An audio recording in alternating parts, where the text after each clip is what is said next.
Hello friends, I welcome Dr. Sonia Lal ma'am. She is a renowned neurologist working with Metro Group of Hospital. I take the opportunity to welcome ma'am here, and ma'am, could you please throw some light on neurosarcoidosis and how to diagnose it and what's the line of treatment for neurosarcoidosis, ma'am, please. Thank you, Dr. Shweta. Thank you, and it's a pleasure to be here. So, a very important topic, and something I think even in the neurology world, a lot of neurologists, don't know about. So, usually when do we get to see neurosarcoidosis? I think that's the biggest, question that we ask. Not that much, Many a times you don't even think about it unless the patient has an active history of having, sarcoidosis or maybe some past medical history. So that's why clinical history is really important, because neurosarcoidosis affects the entire central nervous system. It's not something that you have one little symptom and this is what happens. It starts from the top. So we start going through the symptoms, the meninges get affected, the brain gets affected, there can be intraparenchymal masses that can happen, dural thickening can happen, the pituitary gland can get affected. The pituitary gland enlarges, and a lot of these people also come in sometimes with diabetes insipidus symptoms like that. We go further down, the spinal cord gets affected.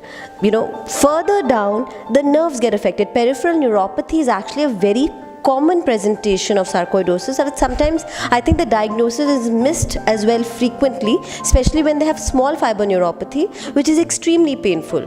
Muscle involvement, you believe it or not, is actually very, you can see that it's very common but asymptomatic. So a lot of these patients might have involvement of the muscles, but they may not have any symptoms. But on an average, 5 to 15% is what we see a neurological involvement in sarcoidosis.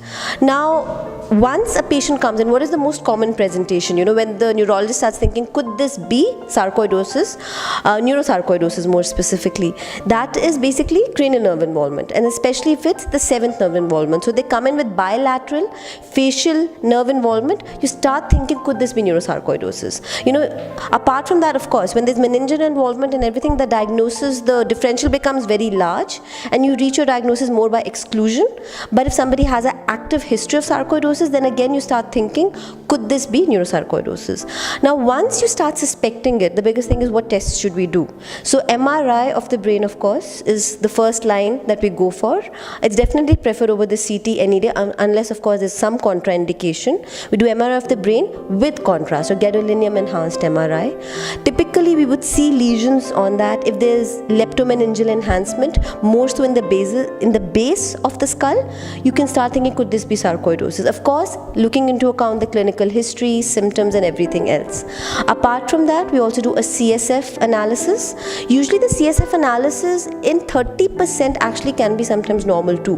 But what are the common things you can find? You'll see some extent of pleocytosis, not very high, but you do see an extent of pleocytosis. The protein does increase as well.